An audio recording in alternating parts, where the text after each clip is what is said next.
कि आप किस तरीके से कैलकुलेट कर रहे हैं लैटिस एनर्जी को।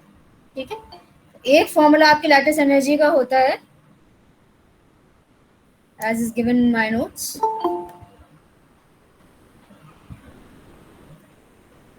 You can define lattice energy as the amount of energy released when cations and anions, ठीक है, in their gaseous states are brought from infinity to their respective lattice size in the crystal to form 1 mole of ionic crystal. ठीक है,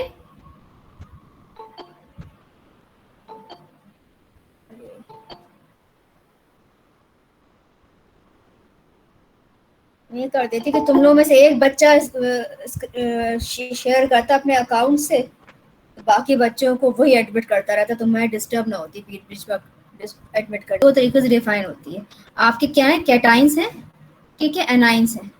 gaseous state में infinity का मतलब ये है कि ये एक दूसरे से इतनी दूर है कि इनका आपस में कोई इंटरेक्शन नहीं है, ठीक है।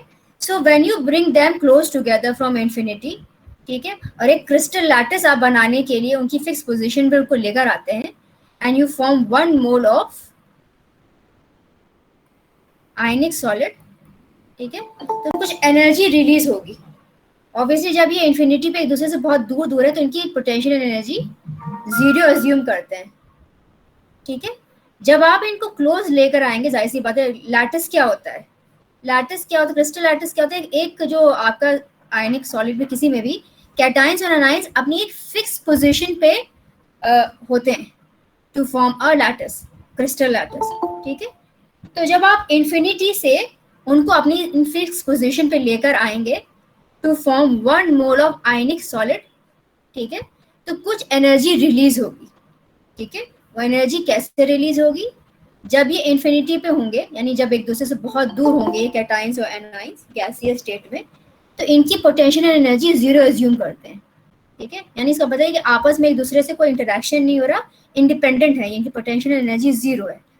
जब आप इनको एक दूसरे के करीब लाना लेकर आएंगे, ऑब्वियसली आपको लाना पड़ेगा टू फॉर्म अ लैटिस, तो क्या होगा, इनकी जो है potential energy it will decrease, ठीक है, बिकॉज ऑफ द अट्रैक्शन या अट्रैक्टिव फोर्सेस डोमिनेट करने लगेंगी, ठीक है।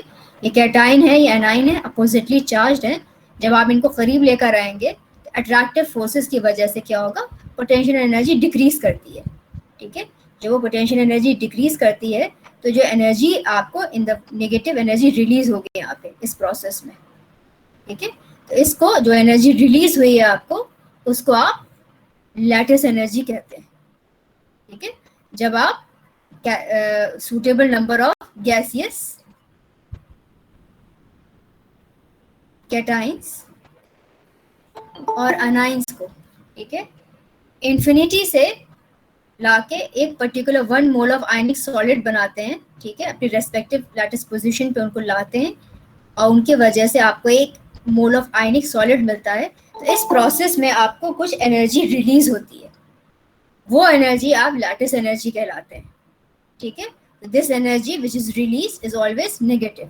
जब भी एनर्जी रिलीज होती है, that's the exothermic process, energy release होगी तो साइन डेल्टा एच का नेगेटिव ही आएगा, ठीक है। दूसरा डेफिनेशन लैटिस एनर्जी का क्या है कि सपोज करिए आपको एक लैटिस बन गया है, 1 मोल ऑफ आयनिक लैटिस है, ये आपका क्रिस्टल लैटिस है जिसमें फिक्स पोजीशन पे आपके कैटाइंस और एनाइंस अब जुड़ गए हैं, ठीक है। So you have got 1 mole of ionic solid. अब इस आयनिक सॉलिड को अगर आपको इनके जो ये कैटाइंस और एनाइंस जिनसे ये बने हैं, इनमें इनको ब्रेक डाउन करना है, कि अपना सॉरी कैटाइंस और एनाइंस जिनसे ये लैटिस बना था, रेस्पेक्टिव कैटाइंस और एनाइंस में इनको तोड़ दें आप, ठीक है। तो जाहिर सी बात है क्रिस्टल लैटिस में अगर आप देखें, सपोज करिए ये कैटाइन है, एनाइन है, कैटाइन है, एनाइन है, इस तरीके से कैटाइन एनाइन एक दूसरे से ऑल्टरनेट पोजीशन पे जुड़ के लैटिस बनाते हैं आपके, ठीक है। तो आपको यहाँ पे कैटाइंस और एनाइंस के बीच में क्या है, इलेक्ट्रोस्टैटिक इंटरेक्शन है, अट्रैक्टिव फोर्सेस हैं, ये सबसे ज्यादा स्ट्रॉन्ग फोर्सेस होती हैं जो अपोजिटली चार्ज आयंस के बीच में होती हैं, ठीक है। अगर अब आपको इस लैटिस को तोड़ना है, ब्रेक डाउन करना है, और इसमें से अपने कैटाइंस और एनाइंस को रिलीज करना है, गैसियस कैटाइंस और एनाइंस को, जिससे ये बने थे। ठीक है, तो आपको क्या है, आपको एनर्जी अब यहाँ पे देनी पड़ेगी इस लैटिस को तोड़ने, क्योंकि ये अब स्टेबल लैटिस है, स्ट्रांगली हेल्ड है ये कैटाइंस और एनाइंस अट्रैक्टिव फोर्सेस से। उनको ओवरकम करने के लिए और इस लैटिस को तोड़ने के लिए आपको एनर्जी देनी पड़ेगी। जब आप एनर्जी देते हैं तो उसका साइन हमेशा डेल्टा एच का पॉजिटिव होगा। तो ये जो एनर्जी आप दे रहे हैं लैटिस को तोड़ने के लिए, ठीक है, इसको भी आप लैटिस एनर्जी ही कहते हैं। ठीक है, तो डिपेंडिंग ऑन क्या क्या देखना चाह रहे हैं आप, आयनिक solid, 1 mole of ionic solid gaseous cation से बना रहे हैं तो एनर्जी रिलीज होगी। ठीक है, उस एनर्जी रिलीज को आप लैटिस एनर्जी कहेंगे।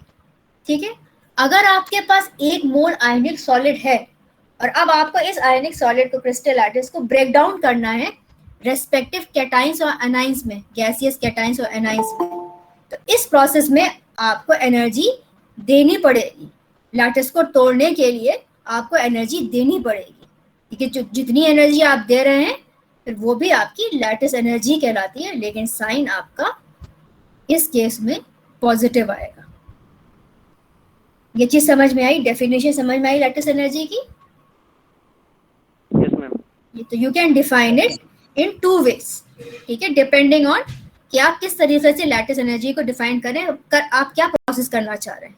अगर आप 1 mole of ionic solid gaseous cations और एनाइंस से बना रहे हैं, ठीक है, तब एनर्जी रिलीज होगी। उस एनर्जी रिलीज को आप लैटिस एनर्जी कहेंगे। ठीक है, अगर आपके पास 1 मोल आयनिक सॉलिड ऑलरेडी है और इसको आपको ब्रेक डाउन करके रेस्पेक्टिव कैटाइंस और एनाइंस बनाने हैं, जिससे ये बना था आयनिक सॉलिड, ठीक है, तो इस प्रोसेस में आपको एनर्जी देनी पड़ेगी और इस जो एनर्जी आप दे रहे हैं इसको भी आप लैटिस एनर्जी ही कहेंगे। ठीक है, तो बेसिकली लैटिस एनर्जी आपको बताता क्या है, आपको स्ट्रेंथ बताता है कि कितना स्टेबल है आपका आयनिक सॉलिड। जितनी ज्यादा एनर्जी रिलीज होगी उतना ही वो जो आपका आयनिक सॉलिड बनाया है आपने वो स्टेबल होगा। ठीक है, जितनी ज्यादा एनर्जी आपको उस सॉलिड को तोड़ने के लिए देनी पड़ेगी, यानी इसका मतलब ये है कि उनके बीच में जो कैटाइंस और एनाइंस के बीच में जो इंटरेक्शन है वो बहुत स्ट्रांग है, यानी वो जो आयनिक सॉलिड है जिसे आप तोड़ना चाह रहे हैं वो बहुत स्ट्रांग और बहुत स्टेबल है। ठीक है, तो जितनी ज्यादा एनर्जी आपको देनी पड़ेगी उतनी ज्यादा लैटिस एनर्जी होगी, और जितनी ज्यादा लैटिस एनर्जी होगी वो सिग्निफाई करेगी कि आपका पर्टिकुलर आयनिक सॉलिड स्टेबल है।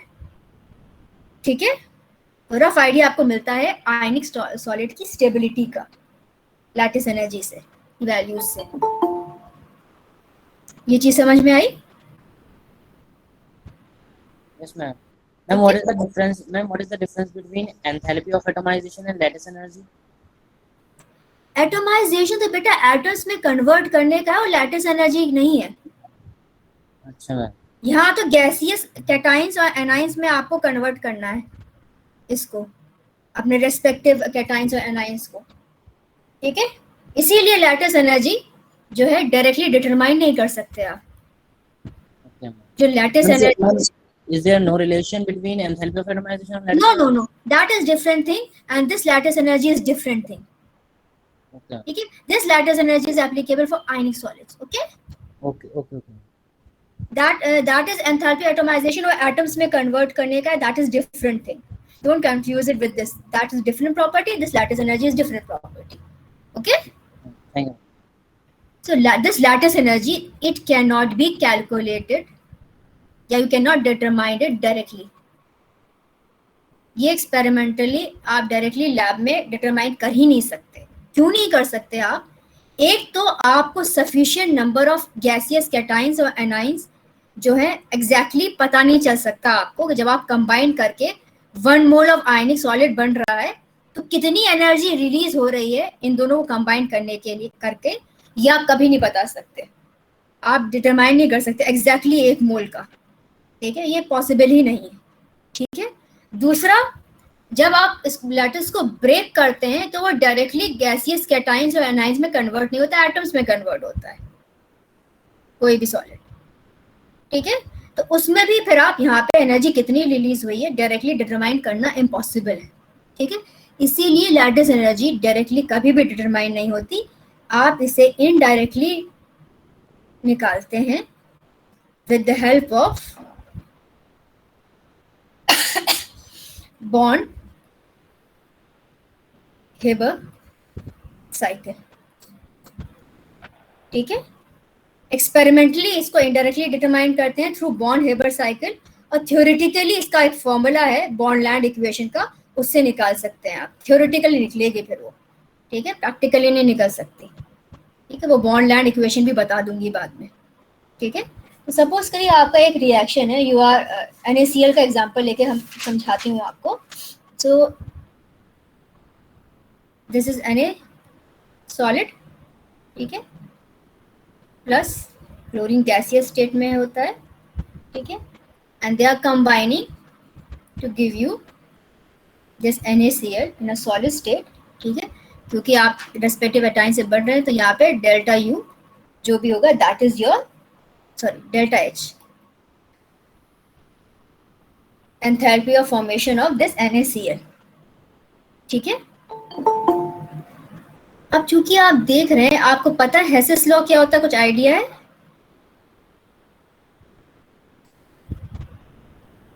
हेसेस लॉ क्या होता है? एंथैल्पी चेंज, ये कहता है हेसेस लॉ, एंथैल्पी चेंज किसी भी केमिकल रिएक्शन का, ठीक है, सेम होता है चाहे वो रिएक्शन एक स्टेप में हो, चाहे वो रिएक्शन मल्टीपल स्टेप में हो, ठीक है। उसका एंथैल्पी चेंज उस पर्टिकुलर केमिकल रिएक्शन का सेम रहेगा, ठीक है। यानी अगर ये एंथैल्पी ऑफ फॉर्मेशन है, Na और क्लोरीन, सोडियम और क्लोरीन मिला के आप NaCl सॉलिड बना रहे हैं, जो इस रिएक्शन का एंथैल्पी चेंज होगा, चाहे वो रिएक्शन एक स्टेप में हो, चाहे ये रिएक्शन मल्टीपल स्टेप में हो, एंथैल्पी और फॉर्मेशन सेम रहेगी। ये चीज समझ में आई? Yes ma'am.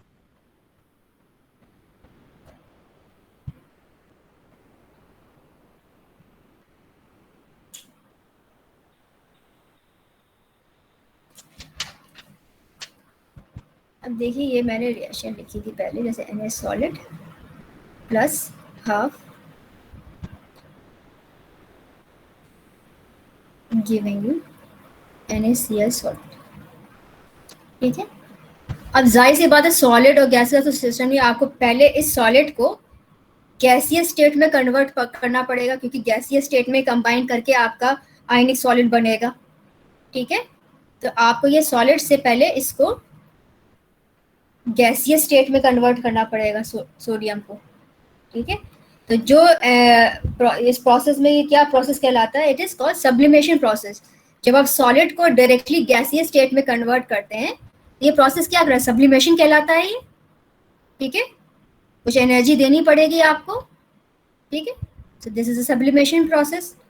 अब ये गैसीय स्टेट में कन्वर्ट हो गया, अब आपको इसको कैटाइन में कन्वर्ट करना है। एटम्स तो कंबाइन नहीं होते, तो कैटाइंस और एनाइंस कंबाइन होंगे, ठीक है। तो किसी भी गैसियस एटम को कैटाइन में कन्वर्ट करने के लिए इन अ गैसियस स्टेट जो एनर्जी चाहिए होती है उसको आप क्या कहते हैं? लैटिस एनर्जी, हैं? लैटिस एनर्जी, नहीं, आयोनाइजेशन एंथैल्पी, आयनाइजेशन एनर्जी बेटा। ये energy requires to convert gaseous atom into gaseous cation, this is ionisation energy. So जो एनर्जी जो आपको चाहिए है to convert gaseous sodium atom to gaseous cation sodium cation, ठीक है, तो वो एनर्जी क्या होगी, that will be ionization energy, ठीक है। अब ये क्या है, आपको तो एक सोडियम और एक क्लोरीन चाहिए। यहाँ पे क्लोरीन मॉलिक्यूल है, गैसियस स्टेट में ही है, लेकिन क्लोरीन मॉलिक्यूल को आपको क्लोरीन गैसियस क्लोरीन एटम में कन्वर्ट करना है, तो you have to dissociate this is like this. Chlorine molecule है ना, आपको एटम चाहिए, तो बॉन्ड डिसोशिएट करना पड़ेगा, then you are going to convert it with two gaseous chlorine atom, ठीक है। तो ये क्या कहलाएगा, दिस इज डिसोसिएशन एनर्जी, ठीक है। क्योंकि एक ही चाहिए आपको, दिस डिसोसिएशन एनर्जी का हाफ आपको गैसियस क्लोरीन एटम दे देगा, एक क्लोरीन एटम दे देगा, ठीक है। अब इस क्लोरीन एटम को आपको Cl माइनस में कन्वर्ट करना है इन अ गैसियस स्टेट। तो क्या एनर्जी चाहिए यहाँ पे? Electron gain enthalpy. Electron affinity या इलेक्ट्रॉन गेन एंथैल्पी कह दीजिए, ठीक है। अब इस गैसियस कैटाइन और गैसियस एनाइन, तो इन अ गैसियस स्टेट आप कंबाइन करके NaCl सॉलिड दे रहे हैं, तो ये प्रोसेस क्या कहलाएगा? This is your lattice energy. जो एनर्जी आपकी रिलीज होगी इस प्रोसेस में, that is your lattice energy to give you NaCl solid, ठीक है।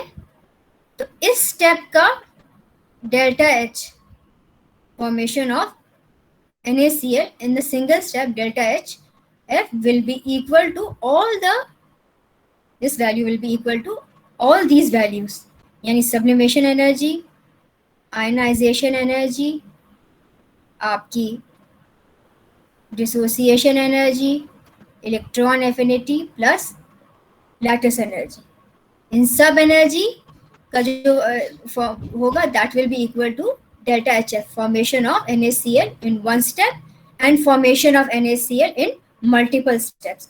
ये सारे multiple steps हैं जो आप कर रहे हैं to form NaCl, ठीक है। तो हेसेस लॉ के अकॉर्डिंग किसी भी केमिकल रिएक्शन का डेल्टा HF या एंथैल्पी ऑफ फॉर्मेशन सेम रहती है, चाहे वो रिएक्शन एक स्टेप में हो, चाहे वो रिएक्शन मल्टीपल स्टेप्स में हो, ठीक है। ओके, ठीक है। अब हीट ऑफ सब्लिमेशन का क्या साइन है? हम पॉजिटिव साइन वहां यूज करेंगे जहां हम एनर्जी दे रहे हैं, और नेगेटिव साइन हम वहां यूज करेंगे जहां एनर्जी रिलीज हो रही है। तो हीट ऑफ सब्लिमेशन आपको एनर्जी देनी पड़ेगी ना, यहाँ पर सॉलिड से गैसियस स्टेट में आप कर रहे हैं कन्वर्ट, तो यू हैव टू, सॉलिड में जो है एटम्स क्लोज होते हैं दूसरे के, गैसियस स्टेट में एक दूसरे के दूर होते हैं, तो उनको आपको अगर दूर करना है तो जो भी इंटरेक्शन उनके बीच में सॉलिड स्टेट में है, जो उनको रखे हुए हैं सॉलिड स्टेट में, आपको उनको ओवरकम करना पड़ेगा। तो ओवरकम करने के लिए ऑब्वियसली आपको एनर्जी देनी पड़ेगी, तो ये साइन तो पॉजिटिव होगा, ठीक है। जो कि आपकी वैल्यू है for sodium, it is around 108.5, ठीक है। आयनाइजेशन एनर्जी में भी एनर्जी आपको देनी पड़ती है, ठीक है। तो इसका साइन भी पॉजिटिव होगा, इस value is around 495.2। Dissociation energy में भी आपको क्या है, एनर्जी देनी है आपको, ठीक है। Dissociation energy for chlorine molecule it's 243, ठीक है। चूंकि आपको हाफ लेना है, एक ही एटम का लेना है, इसे आप डिवाइड करेंगे 2 से, ठीक है। इलेक्ट्रॉन एफिनिटी, जब गैसियस स्टेट से एनाइन एक इलेक्ट्रॉन डालते हैं, मैंने आपको बताया था यूजुअली एनर्जी रिलीज होती है, ठीक है, जब आइसोलेटेड गैसियस एटम में डालते हैं, एक्सेप्ट फॉर फ्यू केसेस। तो वो तो केस हमारा है नहीं, ये तो हमारा हेलोजन का केस है, तो इसमें तो एनर्जी रिलीज होगी। तो साइन आपका क्या आएगा यहाँ पे? You will get a negative sign here. This value is around 348.3. और लैटिस एनर्जी, क्योंकि आप you are forming a lattice solid, ionic solid, 1 mole of ionic solid आप गैसियस कैटाइन और गैसियस अनाइन से बना रहे हैं, ठीक है। तो बनाने में एनर्जी रिलीज होगी, जैसे मैंने अभी आपको डेफिनेशन बताई थी। तो ये वाला प्रोसेस जो लैटिस एनर्जी का ये वाला प्रोसेस है, ये भी नेगेटिव होगा, आपकी एनर्जी इसमें रिलीज होगी। तो सॉरी, आपको ये लैटिस एनर्जी तो निकालनी है आपको, ठीक है। और डेल्टा HF फॉर्मेशन आपको इस रिएक्शन का पता है, इस वैल्यू इज अराउंड 381.8। तो इन सब से आपकी जो वैल्यू निकल कर आती है लैटिस एनर्जी की, अभी तो प्लस ही रखेंगे क्योंकि पता नहीं हमें कि क्या वैल्यू आएगी इसकी, तो निकालनी है हमको। इसकी निकल कर आती है अराउंड -758.7 किलो जूल्स पर मोल। तो आप देखिए इतनी सारी एनर्जी यहाँ से इस प्रोसेस में रिलीज हो रही है। माइनस साइन बता रहा है, जब आप कैलकुलेशन करेंगे आप इसकी, तो आपका साइन माइनस ही आएगा। माइनस साइन ये बता रहा है कि इस प्रोसेस में एनर्जी रिलीज हो रही है। ठीक है, कितनी एनर्जी रिलीज हो रही है? It is around 758.7 kilo joules per mole, इतनी ज़्यादा एनर्जी रिलीज होती है। ठीक है, तो यहाँ से आप पूरे बॉन्ड हेबर साइकिल के थ्रू, जब आपको सबकी वैल्यूज पता है, तो यहाँ से आप indirectly lattice energy, sodium chloride के फॉर्मेशन की लैटिस एनर्जी निकाल सकते हैं। तो इस तरीके से इनडायरेक्टली आप बॉन्ड हेबर साइकिल के थ्रू लैटिस एनर्जी कैलकुलेट करते हैं एक्सपेरिमेंटली। ठीक है, okay. Yes, ma'am. Okay, ma'am. Yes, ma'am. Ma'am. Now I am moving to the factors now, उसके बाद मैं एप्लीकेशंस डिस्कस करूंगी।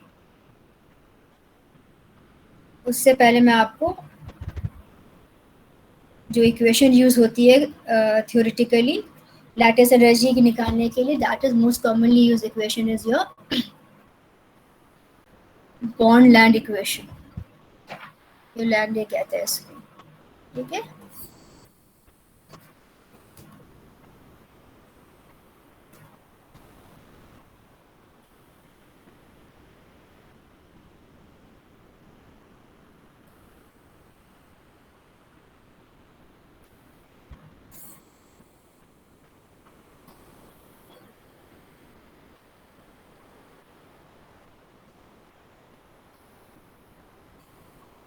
This is your Avogadro's number, constant value है ये।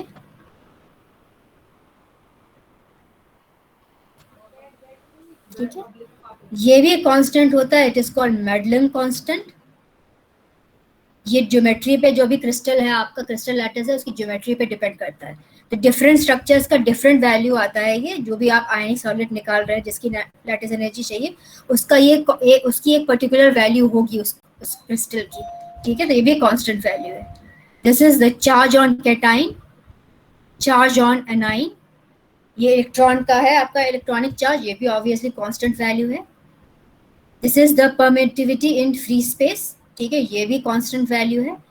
This are not is interionic distance.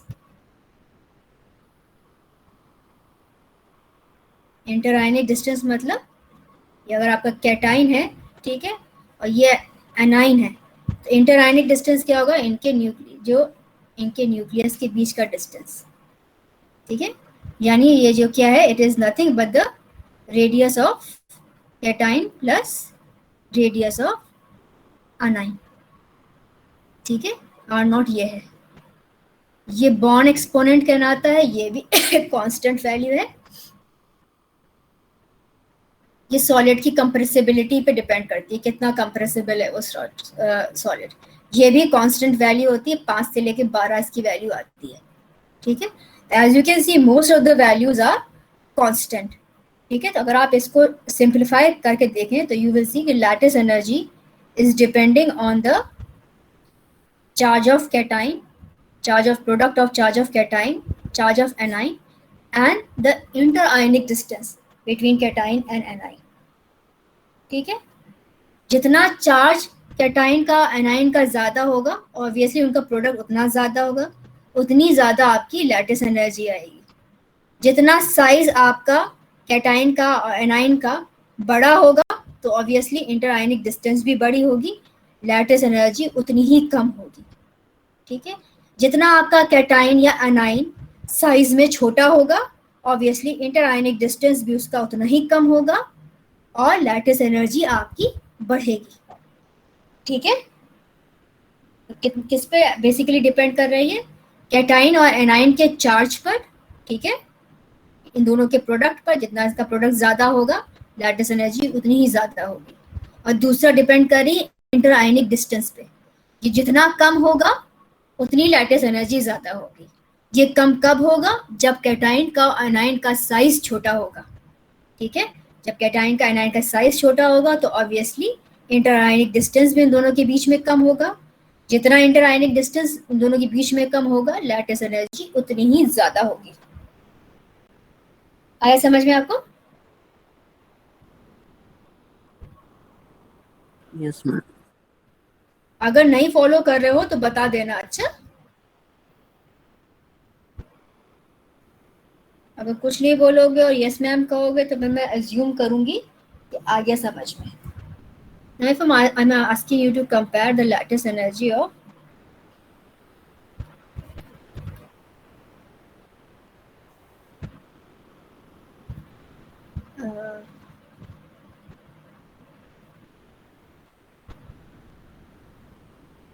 इन तीन की lattice energy आपको compare करने को दी है मैंने 1 2 3 बताइए कैसे क्या ऑर्डर आएगा 3 to फर्स्ट, सबसे ज्यादा 3 की रहेगी ma'am. 3 2 1 why is that so this order is correct क्यों बिल्कुल सही कर ऑर्डर है ऐसे ही होगी क्यों first charge and size of anion. ठीक है यहाँ देखो बेटा चार्ज क्या है सोडियम पर +1 -1 +2 -1 +2 -2 यहाँ प्रोडक्ट चार्ज का प्रोडक्ट ज़्यादा है जाहिर सी बात है चार्ज जितना ज़्यादा होता है साइज उतना ही छोटा होता है ठीक है तो चार्ज का प्रोडक्ट ज़्यादा है साइज छोटा है तो लैटिस एनर्जी ज़्यादा होगी यानी MgO का लैटिस एनर्जी सबसे ज़्यादा फिर MgF2 और उसके बाद आपका सोडियम फ्लोराइड आएगा ठीक है okay what about this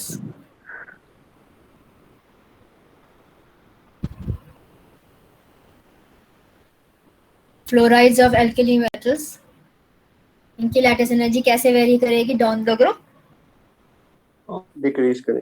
ma'am decrease करेगी down the it will decrease why it will decrease क्योंकि Size साइज इंक्रीज हो रही है। क्योंकि प्रोडक्ट का चार्ज तो कोई बात नहीं वो तो सब +1 -1 +1 -1 है ठीक है अब साइज देखेंगे आप क्लोराइड का साइज तो सेम ही रहेगा एनाइन का लेकिन कैटाइन का साइज बढ़ रहा है when you are moving down the group यानी इंटर आयनिक डिस्टेंस बढ़ रहा है अगर इंटर आयनिक डिस्टेंस बढ़ रहा है प्रोडक्ट ऑफ चार्जेस तो सेम है so your lattice energy will decrease तो सबसे ज्यादा लिथियम फ्लोराइड फिर ये और सबसे आखिर में सीजियम फ्लोराइड ठीक है अगर मैं ये करती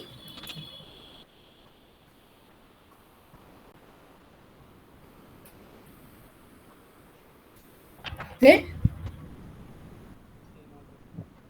मैम डाउन डिक्रीज हो रही है अगेन डिक्रीज होगी क्यों अब आप इसका साइज देखेंगे you will see the size of anion cation same है चार्जेस सेम है अब आप अनाइन का साइज देखिए अनाइन का साइज डाउन द ग्रुप बढ़ रहा है ठीक है यानी inter ionic distance down the group बढ़ रहा है इसीलिए लैटिस एनर्जी डिक्रीज होगी तो सबसे ज्यादा लैटिस एनर्जी लिथियम फ्लोराइड की क्लोराइड की ब्रोमाइड की और फिर आयोडाइड की ठीक है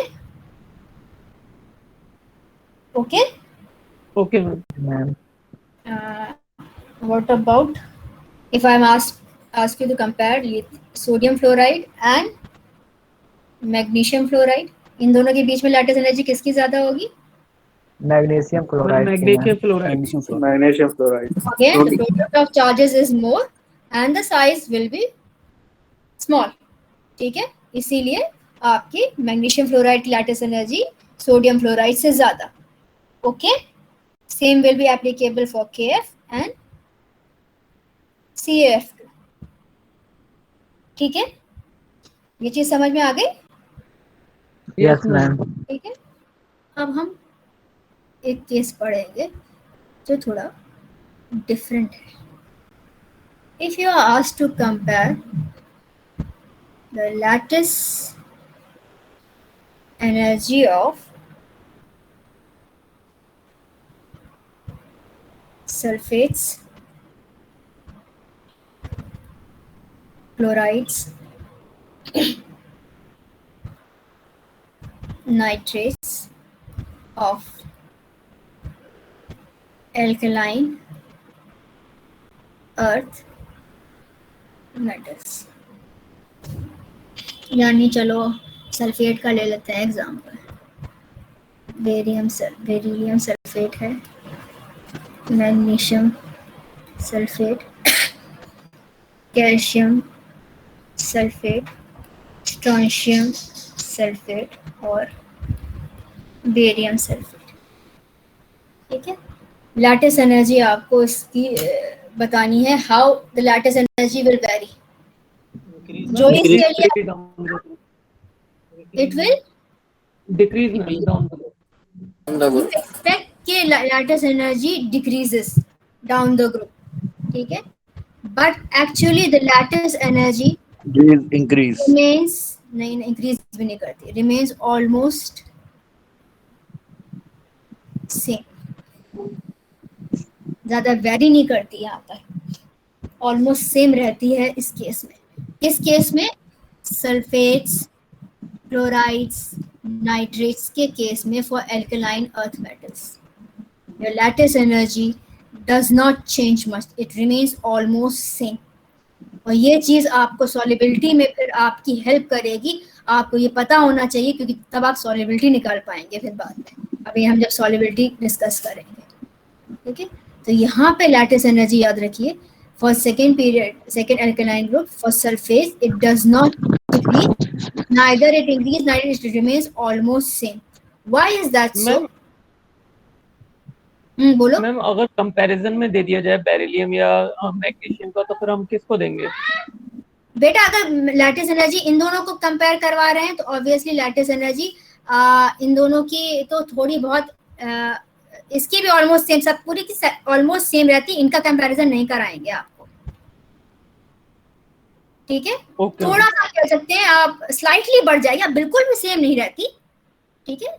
तो स्लाइटली ये डिक्रीज होगी यहाँ पर, बहुत स्लाइट डिक्रीज होगा, लेकिन इतना डिक्रीज नहीं होगा कोई एप्रिशिएबल डिक्रीज हो, तो स्लाइट डिक्रीज होगा, ऑब्वियसली थोड़ा सा डिक्रीज होगा, मगर ये बहुत स्लाइट डिक्रीज होगा एज कंपेयर टू आपके पहले वाले केस में, ठीक है, अगर आप एल्केली मेटल्स का कंपेयर करेंगे, ठीक है। मैम इनकी लैटिस एनर्जी क्यों सेम रहती है? बता रहे हैं, अभी हमने आपको लैटिस एनर्जी का बताया कि क्या it depends on inversely proportional to interionic distance, ठीक है। एक विजुअल मैं आपको आइडिया दे रही हूँ just to get the picture. Suppose करिए ये कैटाइन है, ये एनाइन का साइज है आपका, ठीक है। अब नीचे डाउन द ग्रुप इंक्रीज कर रहा है तो साइज थोड़ा, चलिए ये हमारा बेरिलियम का केस एज्यूम कर लीजिए, ठीक है, ये मैग्नीशियम का कर लीजिए, एनाइन का साइज तो बड़ा, बहुत बड़ा है, ठीक है, डिस्टेंस ये आया, फिर थोड़ा सा और ये कैटाइन का साइज बढ़ गया, एनाइन का साइज बहुत बड़ा है, ठीक है। आप देख रहे हैं the interionic distance it is not varying much.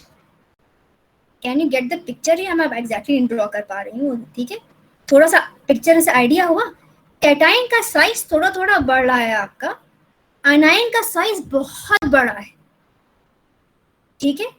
तो ये थोड़ा वेरिएशन जो कैटाइन के साइज की वजह से आ रहा है आपके, वो इतना एप्रिशिएबल नहीं है जो इंटरआयनिक डिस्टेंस को बहुत ज्यादा चेंज कर सके, because the very large size of the A9, जिसके इसी की वजह से this lattice energy remains almost same. So this case will only be applicable for very large size anions. अगर एनाइन का साइज बहुत बड़ा है, जो कि सल्फेट्स का और नाइट्रेट्स का ये लार्ज साइज होते हैं, इनका साइज बहुत बड़ा होता है इन एनाइंस का, तो इंटरआयनिक डिस्टेंस जो है काफी चेंज नहीं होता, ठीक है, कोई ज्यादा एप्रिशिएबल, स्लाइटली इंक्रीज तो होगा ऑब्वियसली, तो इसलिए स्लाइट डिफरेंस आपको मिलेगा, लेकिन बहुत ज्यादा डिक्रीज, एकदम शार्प डिक्रीज नहीं होगा लैटिस एनर्जी का, जो और ग्रुप्स में या यहाँ एनाइन कोई दूसरा होता, ऐसा अगर हम फ्लोराइड लेते जो होता डिक्रीज, वो नहीं होगा। आया समझ में ये चीज? Yes ma'am. ठीक है, अब हम चल रहे हैं दूसरे फैक्टर पे, दैट इज हाइड्रेशन एनर्जी, और फिर इन दोनों को कंबाइन करके मैं सॉल्युबिलिटी के एग्जांपल्स डिस्कस करूंगी जो कि पूछे जाते हैं, ठीक है। अब जब भी आप किसी NaCl को ही ले लेते हैं, NaCl को आप पानी में डालते हैं, ठीक है, तो वो घुलता किस प्रोसेस से जानते हैं आप? डिसॉल्व किस प्रोसेस से होता है? नमक को पानी में डालते हैं, सॉल्वेशन। सॉल्वेशन क्या होता है? What is solvation? It's hindering of anion and cation by the OH and H+ ion. हाँ, तो जैसे भी आप इस NaCl को डालेंगे तो इसका अपना एक लैटिस है, NaCl एक अपनी फिक्स पोजीशन पे है। जब आप सॉल्वेंट में डालते हैं किसी में तो वो क्या होता है कि ये जो कैटाइंस अनाइंस हैं इनके, ये टूटते हैं और ये पानी के अंदर जो है चले जाते हैं। और जो भी पानी है आपका, जो वाटर ही ले लेते हैं हम केस, ठीक है, अगर आप वाटर ले रहे हैं एज अ सॉल्वेंट तो वो प्रोसेस आपका कहलाएगा हाइड्रेशन, और कोई और सॉल्वेंट लेंगे तो वो सॉल्वेशन कहलाएगा। जैसे आपका ये Na+ है और Cl- है, ठीक है, अपने लैटिस में ये जुड़े हुए हैं, एक फिक्स पोजीशन पे हैं, और इन दोनों के बीच में अट्रैक्शन है जो इन दोनों को होल्ड किए हुए सॉलिड स्टेट में। ठीक, जब आप इनको पानी के अंदर डालते हैं तो क्या है, आपको पता है water is polar, this is the oxygen is delta negative, hydrogen is delta positive.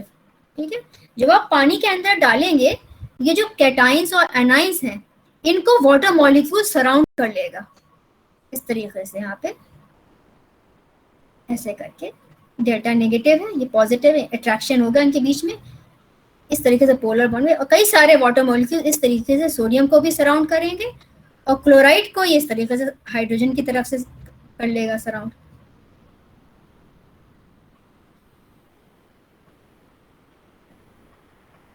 ठीक है, तो इस तरीके से कई सारे वाटर मॉलिक्यूल्स आपके सोडियम और क्लोराइड को सराउंड कर लेंगे। ठीक है, तो जब ये इंटरेक्शन होता है वाटर मॉलिक्यूल्स का और कैटाइंस या अनाइंस का, इस प्रोसेस में भी एनर्जी रिलीज होती है। ठीक है, तो इस एनर्जी को आप कहते हैं हाइड्रेशन एनर्जी।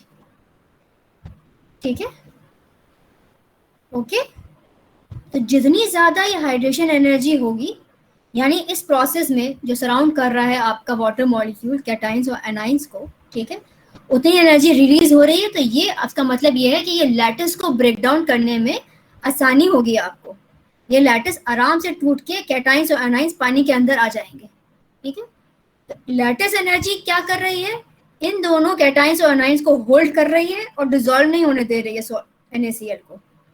हाइड्रेशन एनर्जी क्या कर रही है, कैटाइंस और एनाइंस को सराउंड करके, ठीक है, ये जो एनर्जी आपको रिलीज हो रही है, ठीक है, ये एनर्जी हेल्प करती है आपके इसको ब्रेक डाउन करने में। अगर ये ज्यादा है रिलीज हो रही है, ठीक है, तो ये जो लैटिस एनर्जी है जो इस कैटाइंस और एनाइंस को होल्ड करे हुए इसको ओवरकम करने में हेल्प करती है।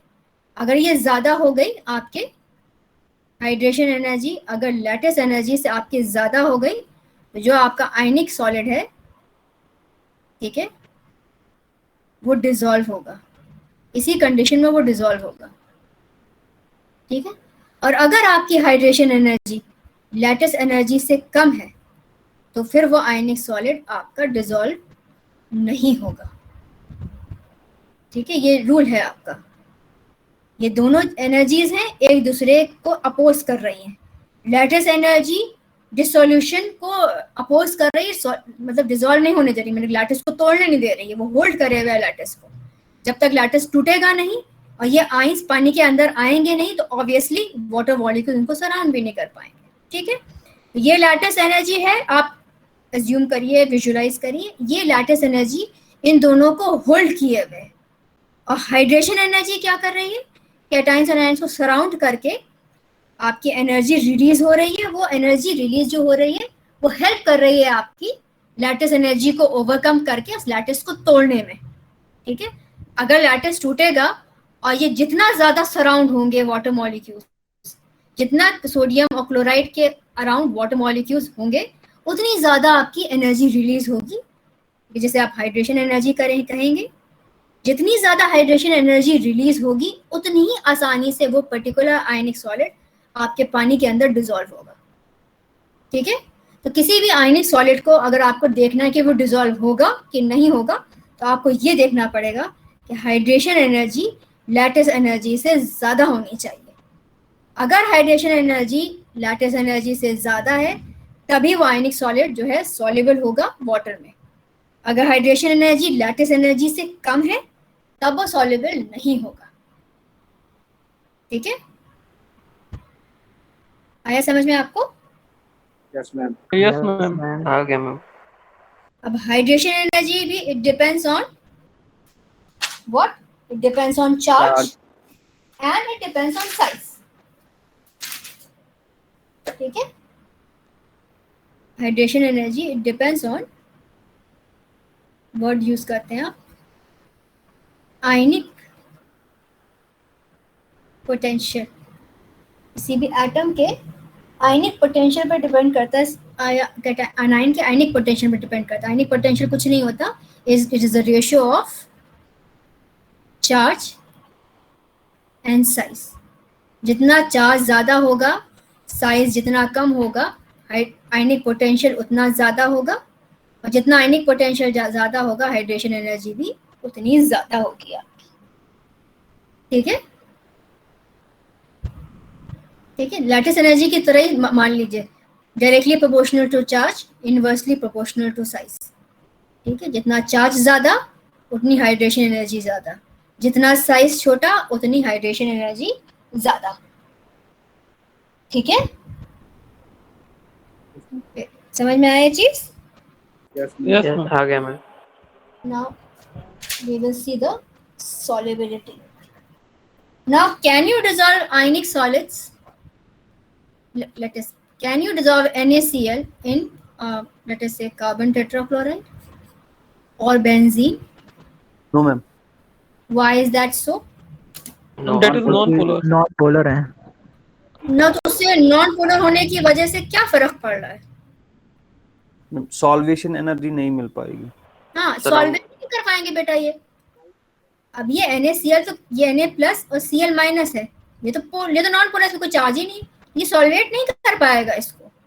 और सॉल्वेट अगर सराउंड नहीं कर पाएगा तो सॉल्वेशन एनर्जी भी रिलीज नहीं होगी, और अगर सॉल्वेशन एनर्जी रिलीज नहीं हो रही है तो लैटिस नहीं टूटेगा आपका, क्योंकि ये जो एनर्जी रिलीज हो रही है आपके इस प्रोसेस में, जो वाटर मॉलिक्यूल सराउंड, वही तो तोड़ने में आपको हेल्प एनर्जी दे रही है तोड़ने के लिए।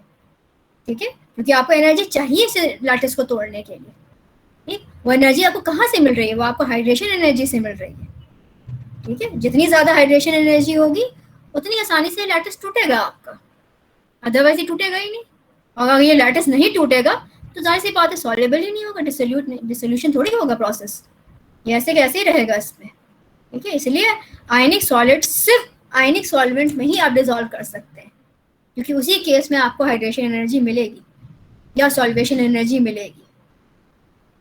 ठीक है, okay. Ji ma'am. Now let us compare the solubilities.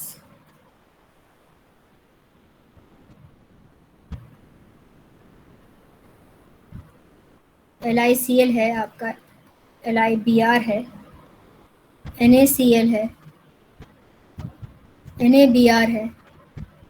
ठीक है, ये सारे जो हैं आपके जो सॉलिड्स हैं, they are all soluble in water.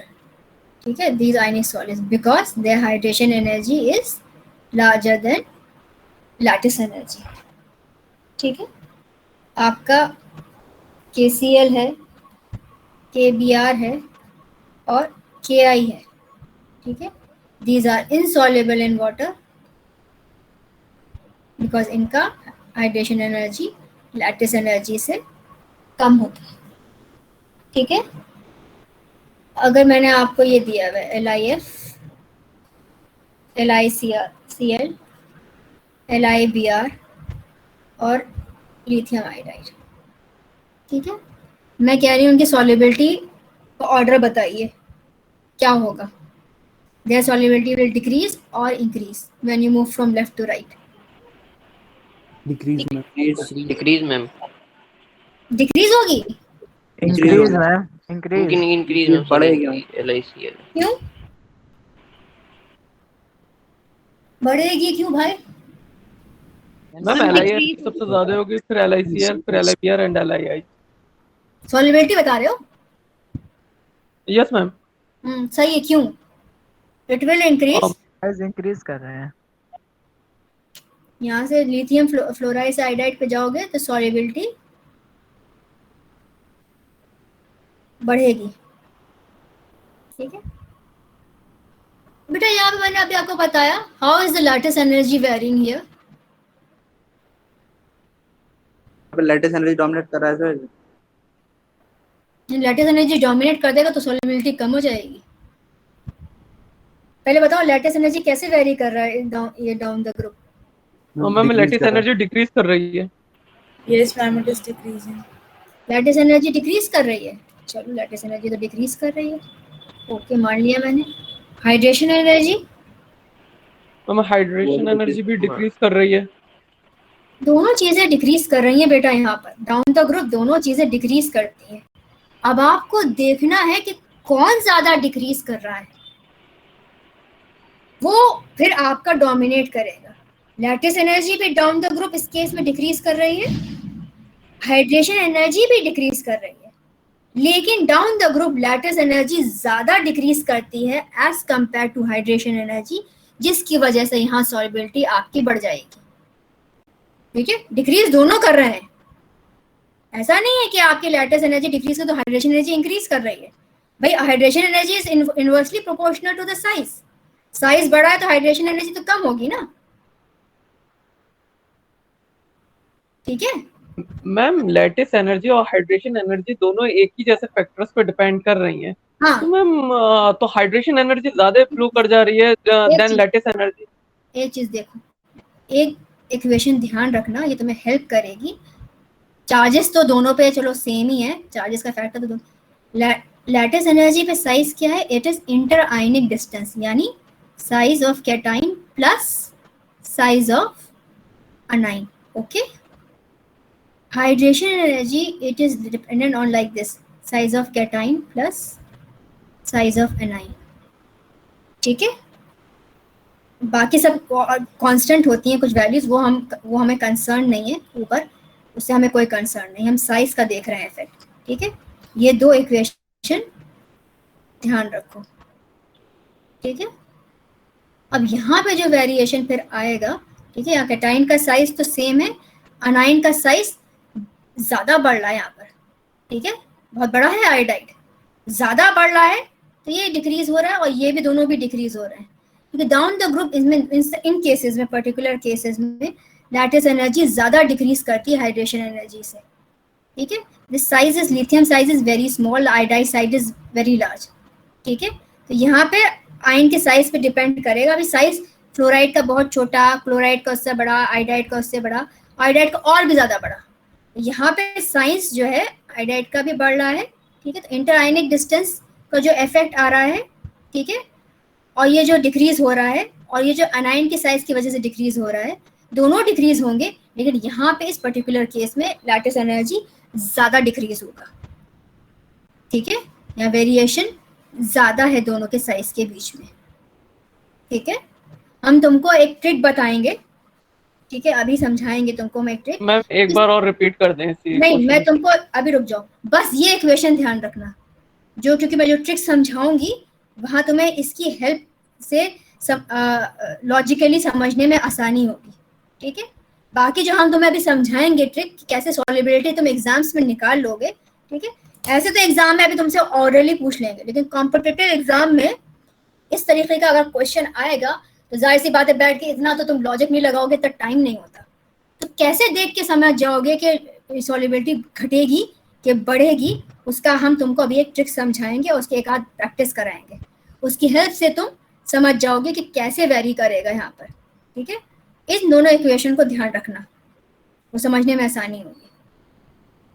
ठीक है, फिलहाल जो मैंने अभी केस आपको समझाया ये वाला, तो इस केस में ये होता है एक्सपेरिमेंटली डिटरमाइंड क्वांटिटी है। बेटा मैं थ्योरेटिकली कैसे बताऊं कि लैटिस एनर्जी, हाइड्रेशन एनर्जी दोनों ही एक्सपेरिमेंटली डिटरमाइन करें इन सारे आयनिक सॉलिड्स के लिए।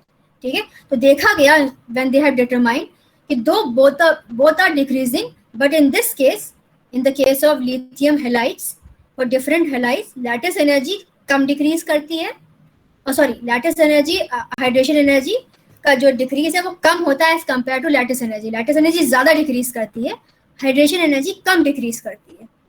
कम डिक्रीज करने की वजह से ये है कि ये डोमिनेट कर रहा है हाइड्रेशन एनर्जी का फैक्टर। जहां पे भी हाइड्रेशन एनर्जी का फैक्टर डोमिनेट कर जाएगा लैटिस एनर्जी पर, तो सॉल्युबिलिटी आपकी इंक्रीज होगी। ठीक है, मैम जो ये ऊपर वाली इक्वेशन है वो लैटिस के लिए है और नीचे वाली हाइड्रेशन के हाँ, लिए। नीचे वाली हाइड्रेशन के लिए। ये साइज से वेरिएशन किस तरीके से, ये उसको थोड़ा सा बताने के लिए। ये तो आपके सम पे डिपेंड कर रहा है, दोनों के सम पर, और ये इंडिविजुअली डिपेंड कर रहा है कैटाइन के अनाइन के साइज पर। बाकी ऊपर जो चीजें आती हैं that is irrelevant, constant value, उससे कोई मतलब नहीं आपको। ठीक है, अब हम आपको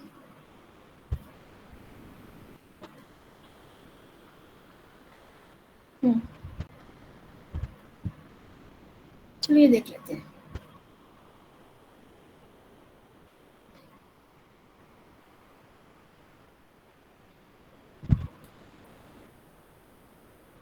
बेरियम कर लेते हैं। ठीक है, इन दोनों की सॉल्युबिलिटी कंपेयर करवा रही हूँ।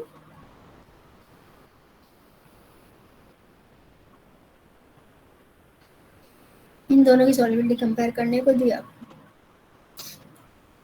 तो पहले वाले केस में, ठीक है, सॉल्युबिलिटी किसकी ज्यादा होगी?